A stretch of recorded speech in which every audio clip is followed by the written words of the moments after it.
Can you believe it's been 10 years since the last traditional 2D Mario game? I don't want to think about it either. It's sad too, because while being a solid enough game, New Super Mario Bros. U wasn't really anything to write home about. It's as cookie-cutter Mario as you can get. It's not inherently bad, but there's a good chance you don't remember it very well if it wasn't your introduction to the series. And then came Super Mario Maker. It gave fans the chance to build their own Mario levels, and the tools offered a lot of possibilities. The levels people were coming up with broke conventions in a lot of ways. There were boss gauntlets, Metroidvanias, puzzles to solve.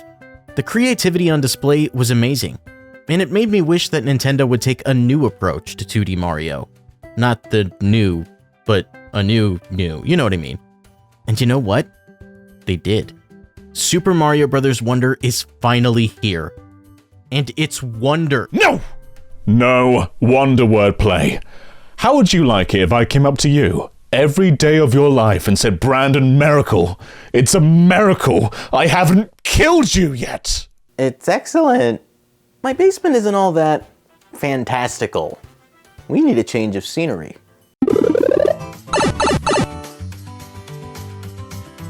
Hey, not bad. Right away, this game feels different than what came before. It opens with Mario and friends taking their first steps into the Flower Kingdom. It has that cheery, jolly vibe that can be felt throughout the entire game. Mario doesn't look like, well, that. All of the playable characters are stylized and more expressive than they've ever been before. Speaking of playable characters, we've got a whole host. Mario, Luigi, and the Toads are here, of course, but we've also got Princess Peach, Princess Daisy, Toadette. Even Yoshi decided to stand up straight. Oh, and there's Nabbit, I guess. In addition to Mario's gang, we're introduced to Prince Florian and the Poplins, the not Toads of this kingdom. Instead of mushrooms, they have flower buds on their heads. They're pretty cute. Prince Florian shows off a Wonder Flower to the gang when out of nowhere, Bowser swipes it, because of course he did. Using the power of Wonder, he fuses with the Flower Kingdom's castle and becomes a flying Bowser castle face thing.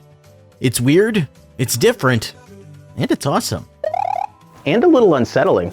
With that, Mario and friends are sent on their way. There's a huge variety of new enemies to encounter. We're not in the Mushroom Kingdom anymore. We've got spiky hat guys, runaway mole beaver thing guys, super tall fungus guys, Goombas who bite guys, and Koopas that roller skate guys. All of these new enemies are inventive and seriously expressive. They get scared when you defeat their friends. Goombas get angry when they get stuck. It's all great stuff. There's not just new enemies though. We also have talking flowers. And boy, do they talk. They talk a lot. And that's a good thing. They comment on all kinds of stuff. They're often pretty funny too. I laughed out loud every time one of these flowers fell down a pit and yelled for their lives. I mean, listen to this guy. There he goes. Or when they wonder what a Goomba tastes like. Someone had to be brave enough to ask.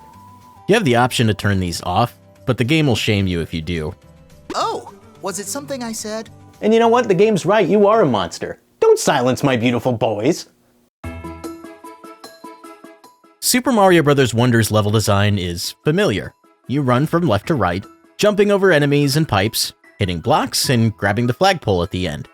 That might not sound too interesting, but trust me, there's plenty to write home about this time. Like previous Mario entries, the levels will often introduce a new idea or mechanic in a safe way, and then challenge that player with variations on that concept. Wonder does just that, but it adds a new wrinkle, the Wonder Flower. These flowers can be found in nearly every level in the game. They change or warp the world in weird and fantastic ways. Pipes might come to life, you might be moving top-down instead of side-scrolling, and more often than not, it expands on a concept introduced in the level and takes it to its limit. Early on, you'll play a level with these delightfully bouncy hippos. They'll walk back and forth until you bonk them on the head. What are you, a monster? Then they'll start rolling uncontrollably until they get wedged into a pit. You okay, bud? After using our new friends to bounce to high places, you'll eventually find the Wonder Flower. Grab it, and the Bouncy Hippo Fun Club becomes the Super Bouncy Hippo Fun Club. Look at how weird and wacky I am. They start knocking you all over the place, and it's super funny. And then there's this absolute unit. I love him.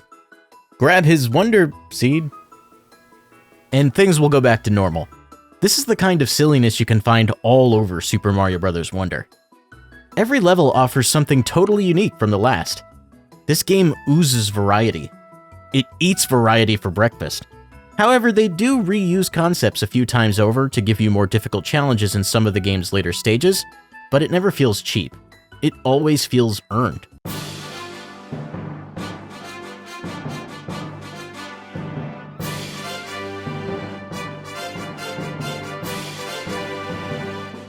Have we talked about badges yet?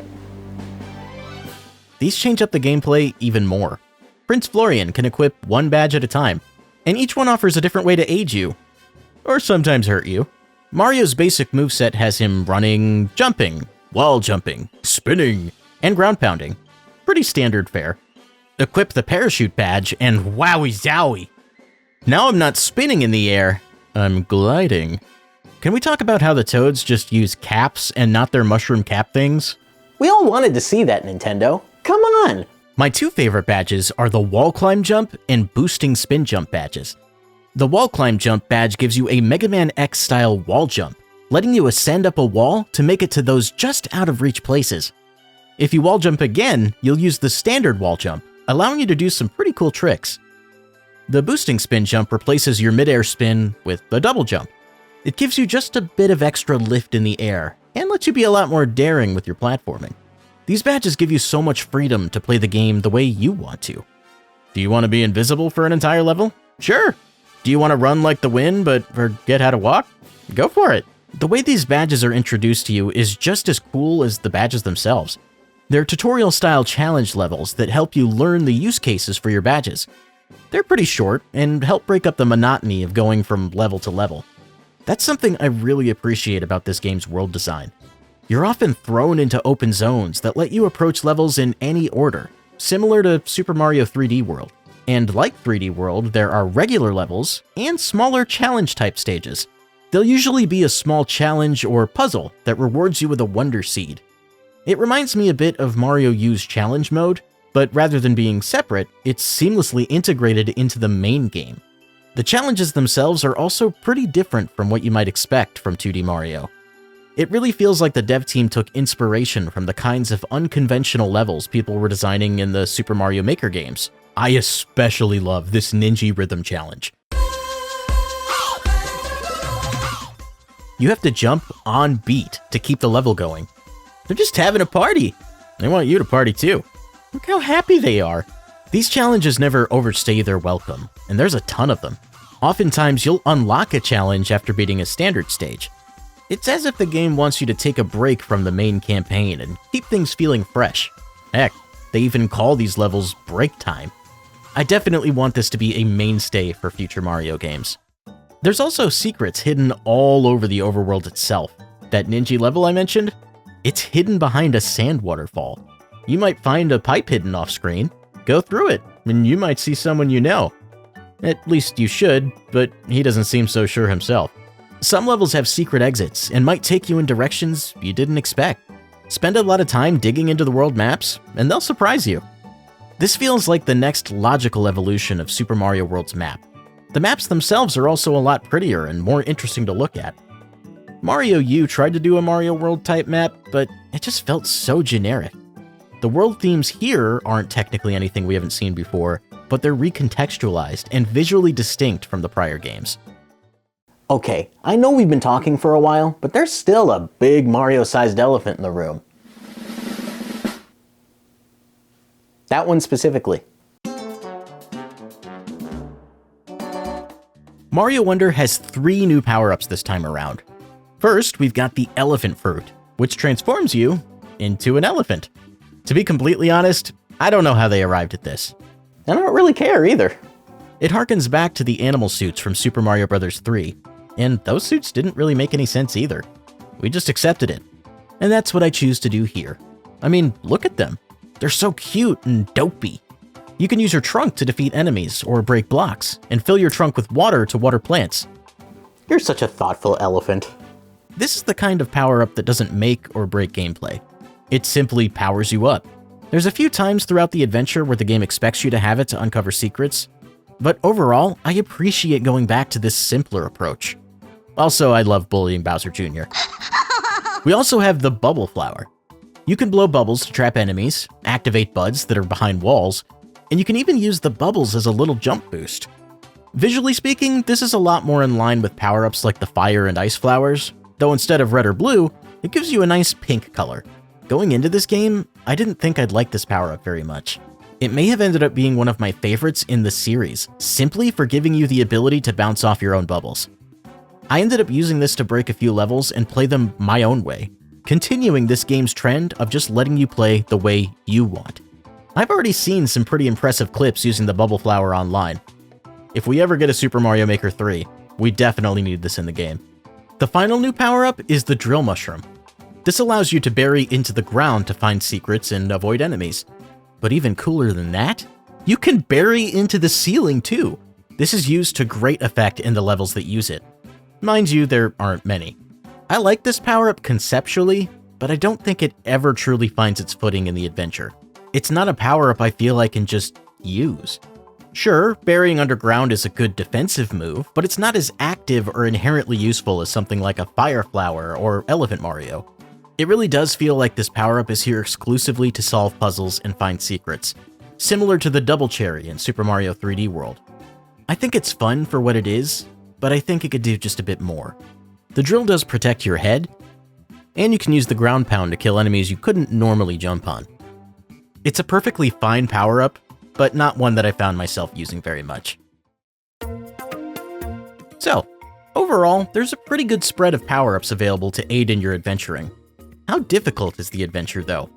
Honestly, I think this is one of the better balances a Mario game has struck. Levels will show you their difficulty on the world map before you enter, ranging from 1 to 5 stars.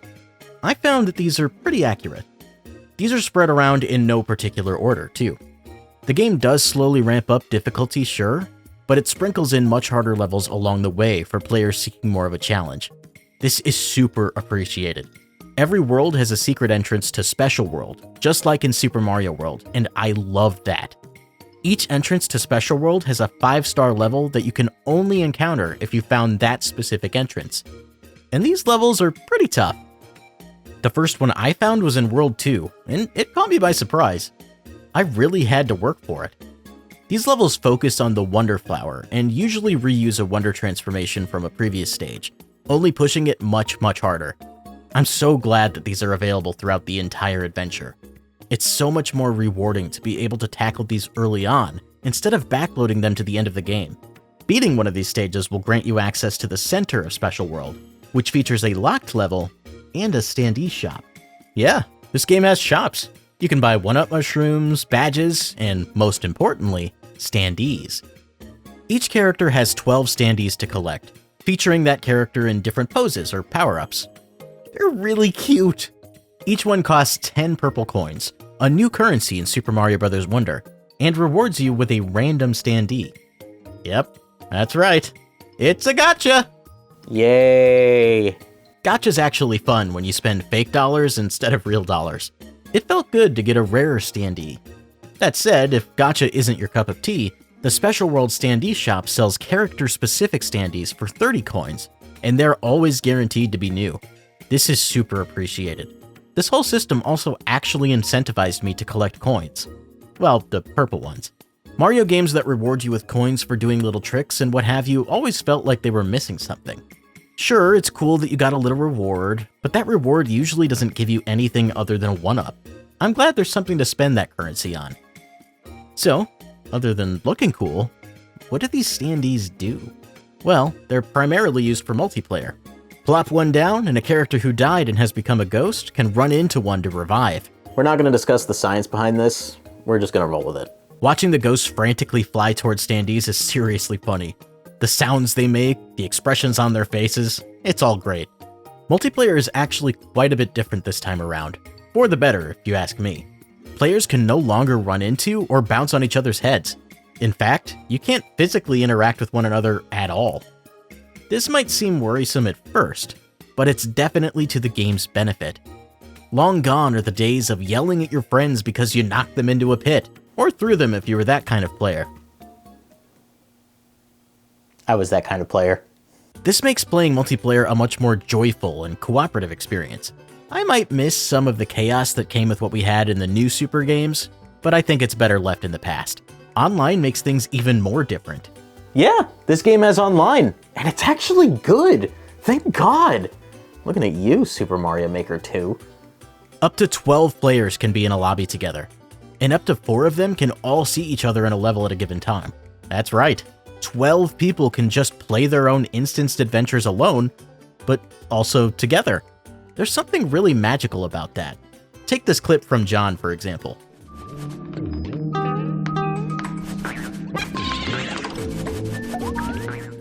They show up as real-time player ghosts. It's pretty funny and chaotic on the world map. You can see what levels players are playing, they can emote, though fairly limited, and most importantly, they can help you during gameplay. Players can share power-ups and save one another by either running into their ghosts or putting down standees. This is an amazing system. It reminds me a lot of Journey. You might be strolling through a level, and another player just happens to be going by. You share a friendly wahoo and go about your journey. There's something about this shared experience that really enhances the adventure.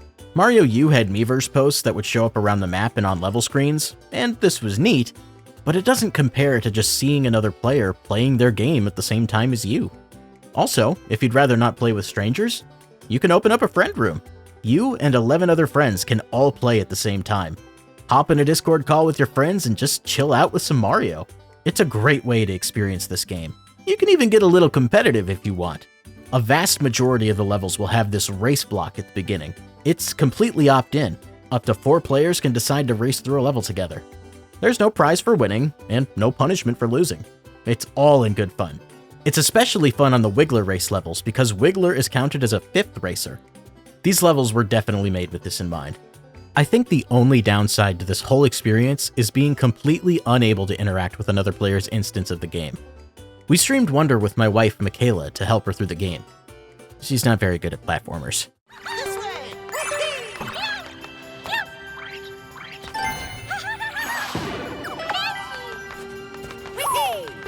During one of the boss battles, she was struggling a lot. And other than standing there and reviving her, there was nothing we could actually do to assist her in beating Bowser Jr. I think a secondary traditional online 4-player mode could go a long way for players that struggle with platformers. She eventually did switch to Yoshi, and did start having an easier time. That, coupled with the safety bounce badge, makes the game quite a bit easier for newcomers. That said, the safety bounce badge isn't available until World 2. This would have been better placed right at the beginning of World 1, or better yet, just in your inventory by default. By the way, this is your official spoiler warning. If you don't want to hear about boss battles, the final boss, or any of the post-game content, skip to this timestamp right here.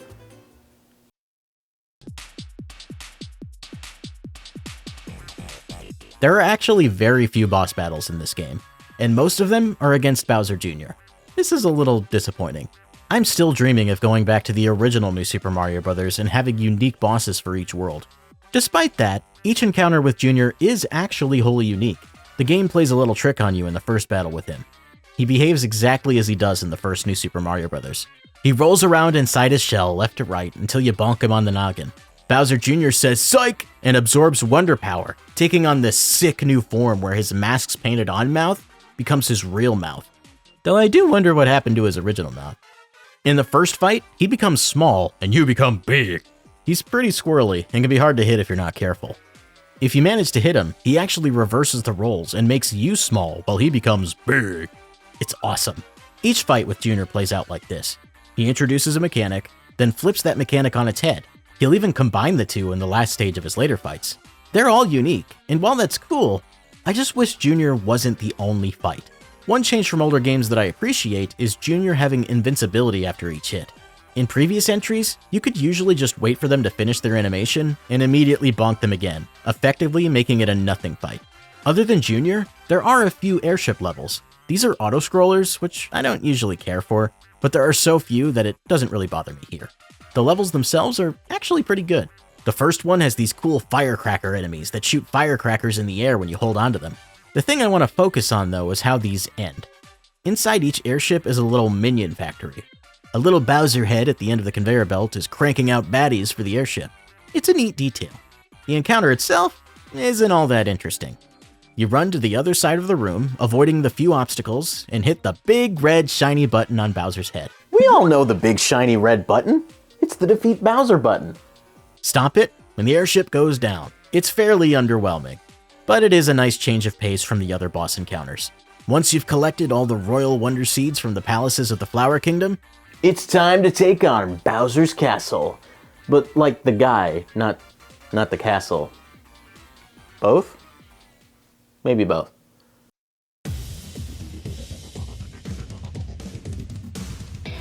So Nintendo claims that this game was not at all inspired by the Mario movie, and while I believe them, this next detail makes you wonder. Not sorry, John. Bowser's big wonder power plan is to have a concert. He wants to rock the world. It's so silly, and I love it. In fact, his entire boss battle is rhythm-based. The talking flowers count the beats, and on the fourth, you jump. This gives you the little bit of wonder power you need to take Bowser down. This fight is decently long and a ton of fun. The stage lifts up every fourth beat, giving Mario and friends the height they need to, you guessed it, hit the big shiny red button. But the big shiny red button isn't always there. You have to reveal it by destroying, you guessed it, the big shiny glowy hands. Nintendo really likes these big floaty head, big floaty hand boss fights.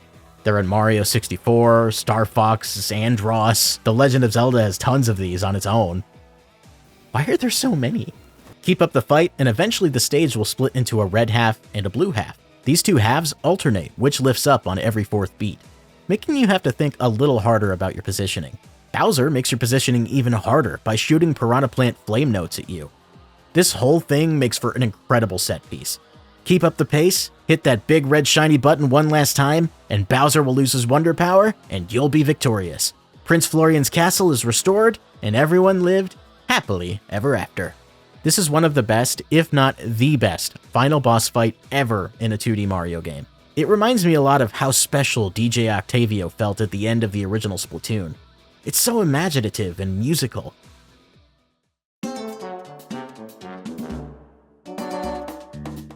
If you ever managed to beat the final level of Special World and gotten all the required badges by this point, you'll actually unlock one more final level, and it's actually called that.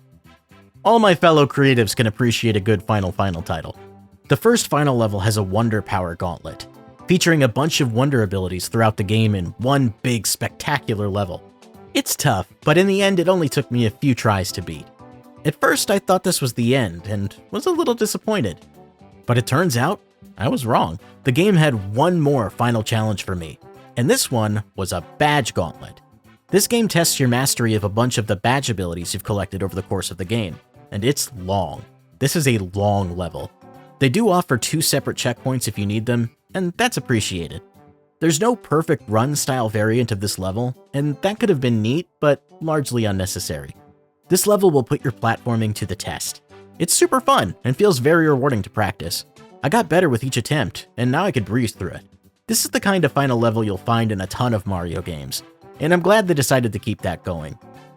Beat this level, and you'll unlock one final expert badge. I'll let you guys discover what that's all about.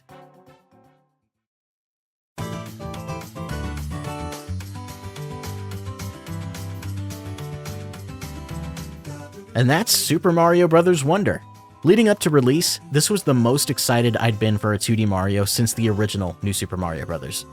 This game looked so fresh and creative. Finally, we left cookie-cutter Mario behind, and we're trying something that was actually new. It absolutely delivers. This is easily one of the best games of 2023, and as the resident Mario man at GVG, I can confidently say that this is the best 2D Mario game ever made. Super Mario World was my favorite up until now, but they finally did it. This is the one. I'd go as far as to say that this is one of the best Mario games ever made. The developers, and especially the new voice actors, should be incredibly proud of what they've accomplished here. I love Super Mario Bros. Wonder, and I think you will too.